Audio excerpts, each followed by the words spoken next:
Okay. Right. My name is Francis. My wife's called Dina. Hello. We have a baby son called George, who's playing over there on the floor. George? Yeah. Okay. We'll be watching him because he might knock things over.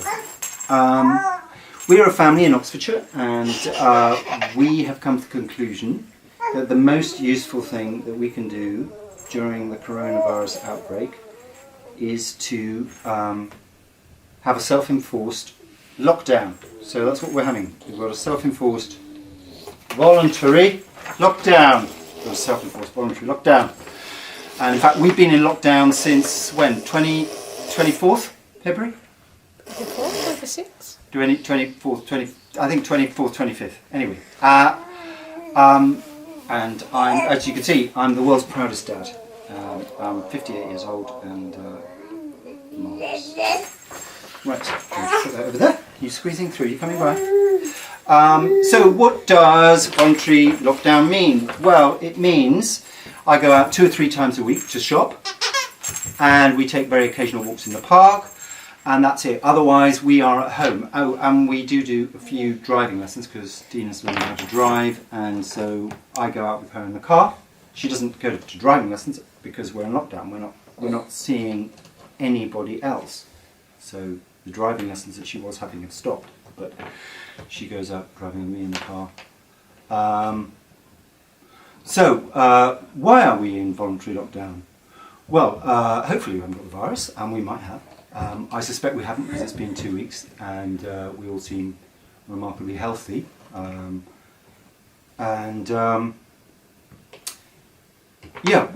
I think, well, of course we want to survive, but we also want, more than that, I think we want to not be part of the problem by getting sick. And this seems like a sensible thing to do. Also, it's taken me an age to start a family. This is my first one. This is my first child, my first wife, and I hope my last. And I like it, and I'd like to do it some more. Now, I'm a bit of a nerd, and I'm very interested in cause and effect, and I've been a bit of a amateur stock market practitioner, so I'm not a mathematician, but I understand about compounding, and it seems to me that this coronavirus is a maths problem as much as it is anything else. It's a maths problem, and the maths is very simple, but it's a bit scary, and we can break this maths if we want to. And the best way we can do that is with a few changes of behaviour, and even more importantly, a few changes of mindset. One of the obvious problems is that we cannot see this virus, which is where this...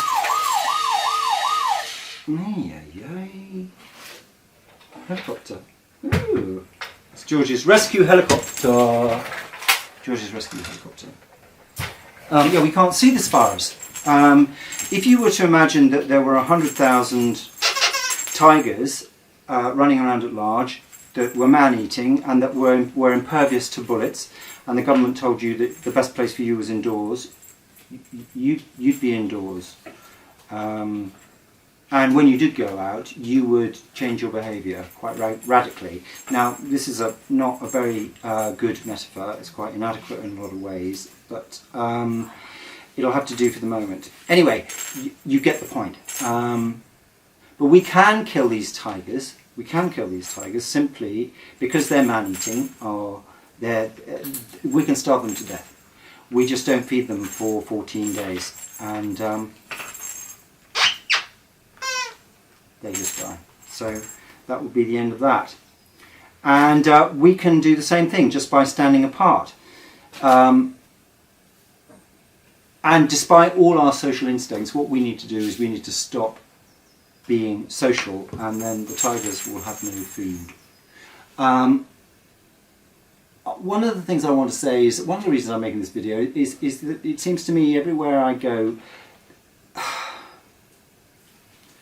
this coronavirus outbreak is being met with a kind of shrug in the UK, and that seems to me really baffling.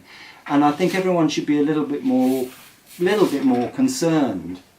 And it's no use everyone saying that they cannot do anything about it, because they can. They really can. So that's what we're doing, and we're doing it by sort of doing nothing. We are engaging in, and this is going to be a buzzword that you're going to hear a lot from government, from everybody. We are engaging in extreme social distancing. So what does that mean? We don't go to the cinema. We don't go to the theatre. We don't go out for dinner. We don't meet up with friends. We don't do any of those things. We are at home. And how long are we going to have to do it for? Well, I don't know the answer to that just yet. It depends how things pan out. And although this may sound like a deeply selfish thing to do, again, it's got to do with mindset and changing behaviour. It's actually, I think it's not a selfish thing to do. We are protecting ourselves, but also by social distancing, we hope not to become part of the problem. Okay.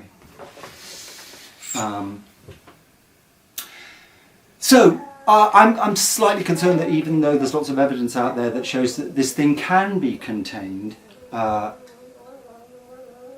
if not contained, well, that the spread can be slowed, that everyone seems to have thrown their hands up in the air and said, oh, well, it can't be done. And I think it's just not true, and we have to try.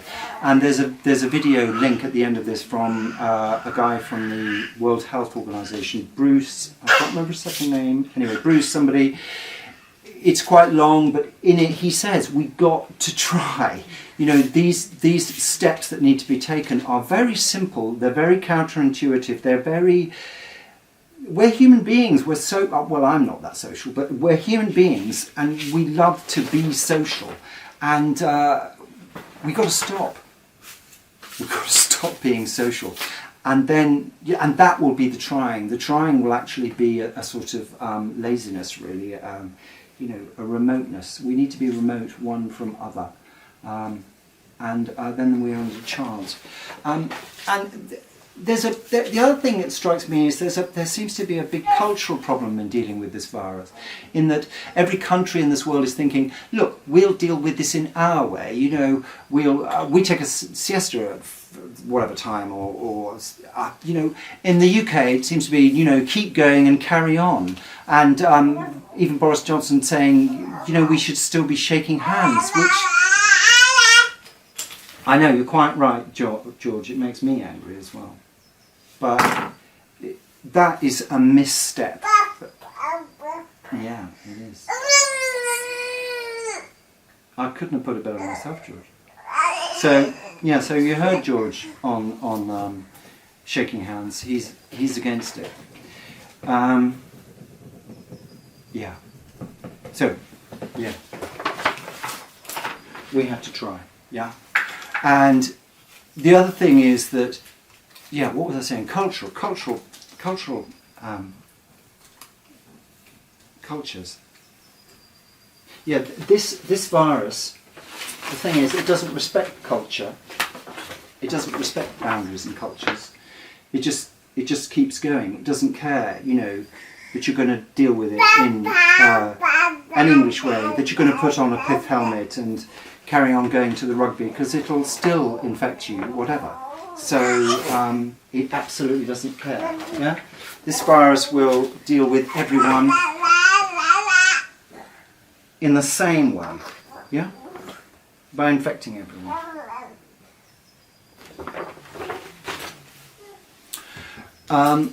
So I hope that this is going to be a channel that people will revisit, because we will be making more videos, and we will be giving tips on how to do this successfully. We're giving tips on hygiene, cooking, how to behave when you do go out, because of course you will have to go out occasionally, and how to stop yourself from going completely mad, and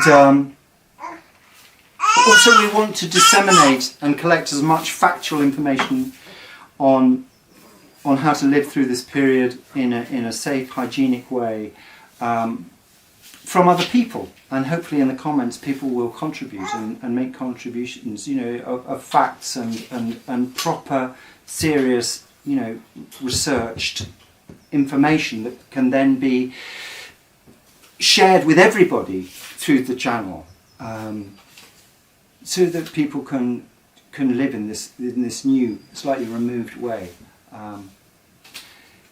So that when you go out, which you will have to do, you conduct your own personal lockdown, because your personal space is going to become very, very important.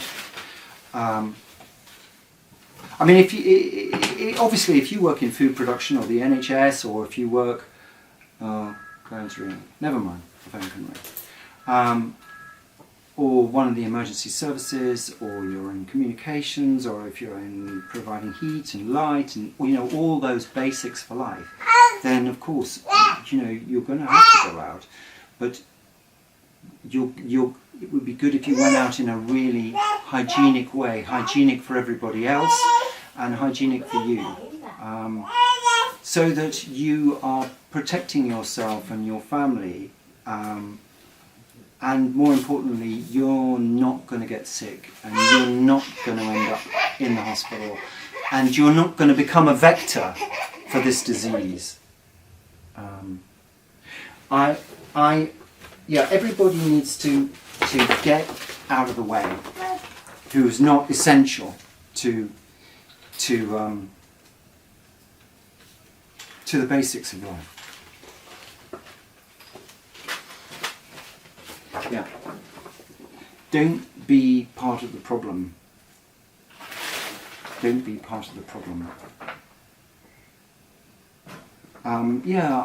I've been thinking about this a lot. I broke my leg a couple of years ago, and I was very impressed with the NHS.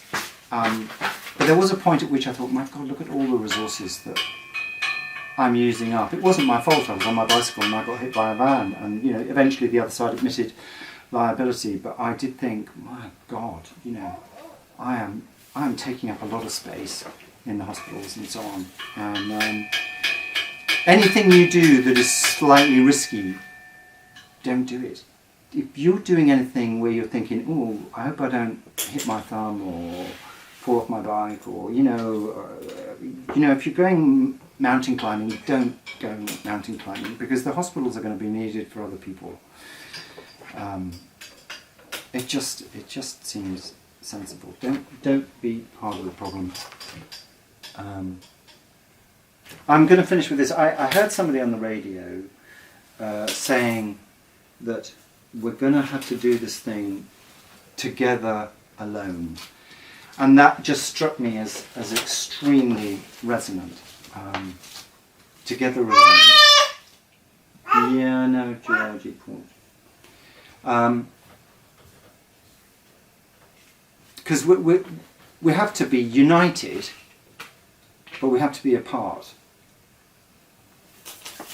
Together alone. That's it. Been a bit of a ramble. We will be making more videos. Wash your hands and don't shake anybody's hands either. Yeah? Alright. Be making more videos and seeing you very soon. Bye bye. Bye. Bye, Georgie George. Bye now. You can stop it.